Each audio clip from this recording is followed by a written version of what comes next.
Hello viewers, আমার আরও একটা নতুন ব্লগে তোমাদের স্বাগত। তো আজ আমরা রেডি হয়ে বেরিয়ে পড়েছি বড়মশাইয়ের ফ্রেন্ড হিরুদার ম্যারেজ রেজিস্ট্রি পার্টিতে। এখানে একটা কেক নেওয়া হচ্ছে, তারপরেই আমরা চলে যাব রেজিস্ট্রি অফিসে। এই যে পৌঁছে গিয়ে দেখলাম তাদের হাতে কলমের সই কমপ্লিট হয়ে গেছে। দেখে তো খুবই ভালো লাগছিল সব কিছু। ভগবানের কাছে একটুখানি কি প্রার্থনা করি, তাদের দাম্পত্য জীবন যেন অনেক সুখের হোক। তারা একে অপরের সাথে সারাটা জীবন যেন এইভাবেই হাসি খুশিভাবে কাটিয়ে দিতে পারে।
আমরা সবাই মিলে অনেক ফটো তুলে আর খুব এনজয় করে একটু কেক খেয়ে এবারে চলে এসেছি রাতের ডিনার করতে।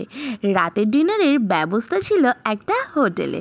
যাই হোক, এই যে আমরা এবার সবাই খেতে বসে গেছি। আর এই তো আস্তে আস্তে আমি সবাইয়ের একটু ভিডিও করে নিচ্ছিলাম। আমাদের আশেপাশেও যারা ডিনার করছিল সবাই আমরা একসাথেই ছিলাম, তাদেরও একটু ভিডিও করে নিচ্ছিলাম। আর রাতের ডিনারে ছিল ফ্রাইড রাইস, চিলি চিকেন, মিষ্টি আর আইসক্রিম। যাই হোক, জমিও বেশ খাওয়া দাওয়াটাও হলো। আর সত্যি বলতে খুব এনজয় হয়েছে। যাই হোক, আজকের ভিডিওটা তাহলে আমি এখানেই এন্ড করছি। দেখা হবে আরও একটা নতুন ভিডিওতে।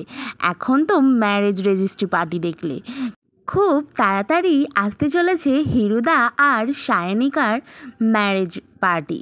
তার জন্য কিন্তু আমার চ্যানেলটাকে তোমরা সবাই সাবস্ক্রাইব করে দাও, কারণ নতুন আরও অনেক ভিডিও আসতে চলেছে। তো আজকের মতো ব্লগটা এখানেই শেষ করছি। টাটা।